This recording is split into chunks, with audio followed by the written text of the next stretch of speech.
pandangan saya, mereka yang pengen koalisi juga saya tidak bisa menyalahkan. Ada dalilnya, tetapi saya lagi-lagi berpendapat oposisi jauh lebih baik, lebih terhormat, dan lebih tepat buat PKS. Saya ini pemilih PKS, frankly speaking, ya. Sudah 2 edisi terakhir, tapi saya akan coret kalau PKS nanti benar-benar pemerintahan. Lebih baik kita terus terang, kan? Terus bagian yang kedua, ini kan bukan sekedar meningkatkan jumlah konstituen, tapi adalah membangun trust.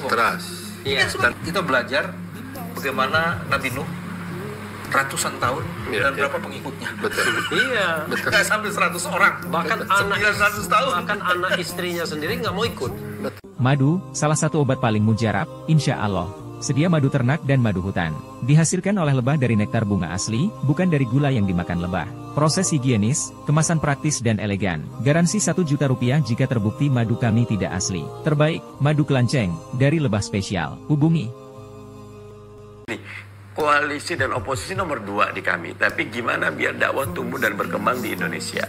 Ada yang menganggap dakwah tumbuh berkembang itu dengan oposisi jauh lebih efektif, tapi ada yang bilang kita udah 10 tahun nih di oposisi dan suara kita nggak nambah-nambah juga, dan how low can you go? Berapa lama kita bisa tahan untuk segera bisa? Jadi mungkin tawaran ini menarik. Jadi pandangan saya, mereka yang pengen koalisi juga saya tidak bisa menyalahkan. Ada dalilnya, tetapi saya lagi-lagi berpendapat oposisi jauh lebih baik, lebih terhormat, dan lebih tepat buat PKS. Tapi ini ada paradoks ya, bahwa tadi ada kekhawatiran dari Bang Mardhani, ini PKS sudah 10 tahun oposisi.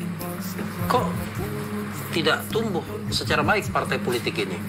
3 itu dianggap tidak terlalu baik lah, dibandingkan PKB sama Nasdem yang tambah 10 kursi kan begitu. Untuk sementara ya, masih ada sengketa di hitungan sementara kan cuma tambah 3 dari 50 ke 53. Dan ini memang menjadi tamparan karena kita kan berpikir kotel efek dari pencalonan Anies itu akan dinikmati lebih banyak oleh PKS. Karena wingnya sama ya, mainstreaming politiknya sama. Tapi kok tiba-tiba PKS, saya juga heran tambah 3. Saya ini pemilih PKS, frankly speaking, ya. Sudah 2 edisi terakhir, tapi saya akan coret kalau PKS nanti benar-benar pemerintahan. Lebih baik kita terus terang, kan? Kehilangan 1 suara. Iya, minimal kehilangan 1 suara. 1 suara 1 channel ini. Nah, jadi saya berpikir kok PKS cuma 3 sementara yang lain 10. Itu karena PKS masih menjadi partai yang punya nilai, ya kan? Jadi party of value, ya.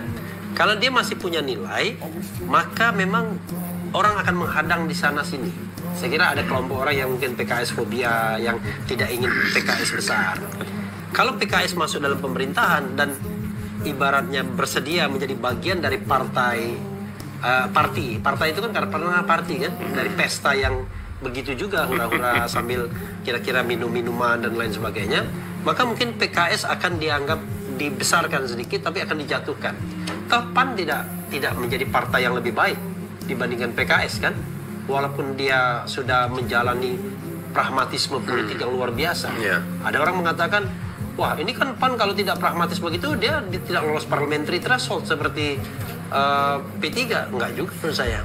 Nah ini kan juga menarik kan. Jadi apa yang mau kita contoh? PAN dengan pragmatismenya ternyata tidak lebih besar dari PKS. Lalu PKB dan Nasdem mencoba jalan yang berbeda, jalan oposisional kemarin itu tambah 10 kursi. Walaupun Golkar diam-diam tambah banyak kursi juga kan. Kemudian PDIP berkurang banyak kursinya. 18 PDIP. Nah, saya berpikir kalau PKS tergoda masuk dalam pemerintahan, PKS akan disuntik seperti ayam babon, disuntik sementara mungkin agak besar sedikit, tapi setelah itu akan dimatikan karena dia akan kehilangan elan perjuangan dia kan sebagai sebuah partai yang ingin menegakkan amar ma'ruf nahi mungkar misalnya kan. Semua partai kan jadinya akhirnya pragmatis hari ini. Saya melihat dari sisi yang agak beda. Proses hari ini adalah proses menghukum yang lalu dan mencari formula baru ke depan. Dari situ ya asumsinya. Kalau tahun lalu the ruling party-nya adalah PDI, maka pelajaran yang sangat berharga dari untuk teman-teman PDI, belajar konsisten. Apa yang kau janjikan, itu yang di-delivery. Sehingga kalau tuh ada kekurangan karena ada masalah di situ. Kalau hari ini ada partai yang menikmati kemenangan karena bersifat pragmatisme, pragmatis itu kan menjual janji juga, Bos. Begitu nanti dia lihat dia nggak, dia akan dihukum sama seperti yang sekarang dihukum. Dan kalau melihat PKS itu kemudian punya intention kecil, tapi kemudian tetap menang, bukankah itu yang memang politik nilai itu kan tidak lalu? Iya, politik nilai itu dia akan berjalannya itu konstan, tapi terus nanjak. Karena PKS mengambil posisi sebagai pelari maraton. Iya, karena politik nilai akan di situ pekaderan. Kecuali dia pas lari maraton, dia melipir. Bukan. Kalau melipir nggak bisa lari. Melipir itu naik mobil dulu gitu. Contohnya bukan itu, Res. Kalau pelari maraton tiba-tiba dia pakai doping. Yang ini pakai doping. Bisa menang tapi dibatalkan. Kalau saya melihatnya dari sisi yang berbeda. Dua sisi yang berbeda maksudnya. Ya. Boleh kita. 2024, ya kan, opportunity yang boleh dikatakan tidak maksimal didapat oleh PKS. Tapi 2019, ombak turbulence yang sebesar itu dapat dilalui. Sorry, parah. PKS sebelum 50 berapa kursinya? 50. Nah, kan sekarang 50, sebelum 40 2019. 40 ke 50, 50 ke 53. Iya, dan dicurangi PKS. Oh, pasti. Maka nanti Saya bayangkan jangan-jangan salah. Pada intinya yang didapat oleh PKS itu daging barang halalnya. Yang didapat oleh partai-partai lain mungkin ya tulang barang haramnya. Jadi opportunity yang dimanfaatkan tanpa harus menjadi oportunis. Itu yang dilakukan. Justru di 2019 itu terjadi turbulen besar-besaran yang istilahnya dampak daripada permasalahan yang internal dibawa keluar. Iya kan, itu bisa dilewati. Jadi tidak naik lagi 10 kursi. Tidak naik 10 kursi. Paling itu berapa kursi? 57. Oh, 57 tahun 2009. Oke, karena pada waktu itu ada soal daging-daging itu ya, turun 40. 57, 40, 50, Karena dia tadi party of value. Jadi kalau party of value itu salah sedikit nggak boleh salah sama sekali. Dan tidak Dan diampuni. ada 3 soal lagi yang menarik untuk diperhatikan. Insya Allah warga Indonesia akan menjadi warga yang cerdas. Insya Allah. Ya kan? Ya. Kan semuanya pada akhirnya makan siang gratis juga kan untuk mencerdaskan. Asal bergizi. Dan tidak dimulai 2029. Mungkin yang kasih makan zong kan pasti kasih makan yang bergizi. Dan orang akan periksa makannya bergizi. Tapi sudah dikoreksi. Maksudnya tidak untuk semua penduduk katanya. Hanya untuk orang-orang tertentu. Nanti orang akan menilai ini bagian dari permainan kata-kata atau manipulasi atau oportunis, kita nggak tahu. Cuman bagian yang pertama adalah insya Allah Indonesia akan menjadi orang cerdas. Nah, orang cerdas akan menilai kan. Orang cerdas kan berbasis pada politik value itu. Kecuali orang cerdas yang oportunis. Itu bagian pertama. Jadi trennya orang-orang yang konsisten itu akan meningkat. Itu yang pertama. Terus bagian yang kedua, ini kan bukan sekedar meningkatkan jumlah konstituen. Iya. Tapi adalah membangun trust. Dan fondasi. Karena trust itulah yang menjadi fondasi dari peradaban. Jadi saya mau bilang begini, kalau kemudian ada partai yang bermain-main dan itu mendekonstruksi trust, maka dia akan pasti dihukum. Dan apalagi kalau ditambah yang tadi peradaban, trust yang dibangun dengan konsistensi dan politik nilai itu akan membangun peradaban. Nggak akan mungkin ada peradaban Indonesia tanpa ada partai yang mempunyai basis value yang kuat dan ditanamkan. Jadi saya bilang ini sih intentions yang menarik sebenarnya. Boleh aja hari ini kita mengalami bukan kegemilangan yang luar biasa, tapi saya mau kasih tahu kita belajar bagaimana Nabi Nuh ratusan tahun dan berapa pengikutnya. Nggak sampai 100 orang. Bahkan 900 tahun. Bahkan anak istrinya sendiri nggak mau ikut. Yang susahnya kalau kita pakai politik Uhudisme, saya bilang Uhudism. Jadi di perang Uhud itu pasukan pemanah dilihatnya orang berebut ghanimah, turun juga dia. Akhirnya berantakan barisan kan, langsung diembat dari belakang sampai keluar. Nah, saya khawatir PKS setelah sekian waktu tidak sabar dengan pampasan perangnya ghanimah, ya, tidak sabar dengan pertumbuhan yang sangat gradual. Padahal orang kalau misalnya bekerja di wilayah idealisme memang nggak banyak kan, pelan-pelan dia kan gradual gitu. Nah sementara di depan kita tahu ada partai yang sedang berparti ada partai yang sedang berpesta kan begitu. Wah, ini PKI bingung. Wah, kita ini nggak dapat apa-apa nanti. 10 tahun sudah puasa, masa 5 tahun mau puasa lagi.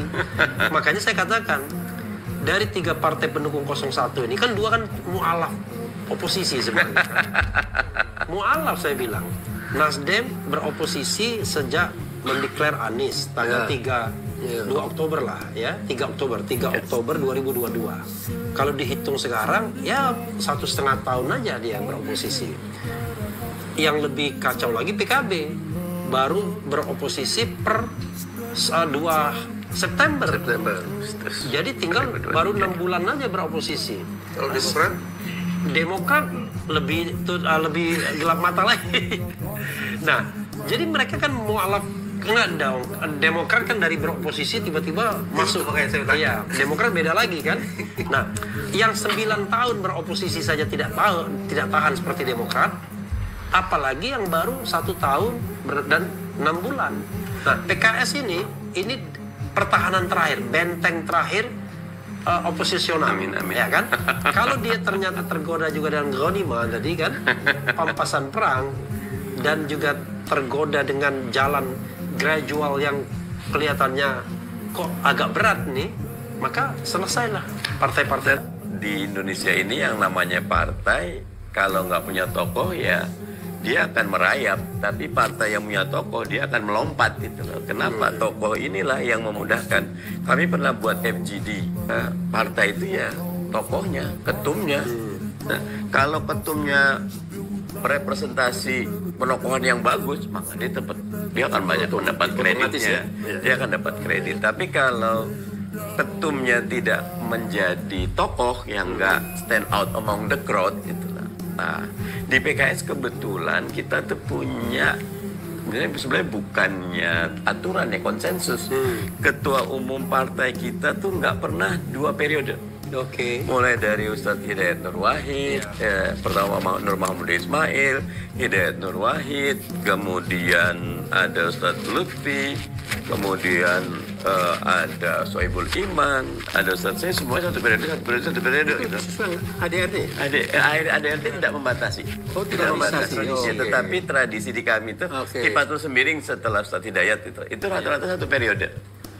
Dan sehingga di politik ini membangun ketokohan, ini Bung Refli Harun udah berapa puluh tahun ini menjadi oposan dengan Ustadz Yusuf, Mas BW. Kalau 5 tahun terus hilang peredaran, ya dia start from zero lagi. Nah, saya sedang usul waktu di 2000, kami Majelis Syuro sebelum kan Ustadz Sehu 2020, saya juga anggota Majelis Syuro 2015 sampai 2020. Di akhir 2019 kita mau menjadi 2020 ini Soebul Iman ini lagi posisi top newsmaker.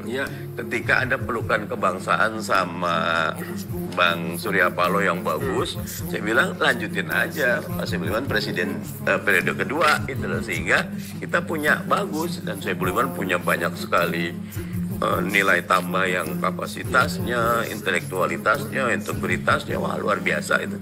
Tapi ternyata Pak Iman juga udah berat 5 udah yang lain. Pak Iman juga nggak mau gitu loh. Oh, itu atas kesadaran ya, bukan karena kalah dalam pemilihan ya? Enggak ada. Enggak udah satu. Hebat sekali ya. Udah cukup. Tapi bahkan Ustadz Sehu ketika kepilih itu nangis. Jangan saya Ustadz, saya tidak punya track record. Wah, saya yang milih di antara 99 itu ya?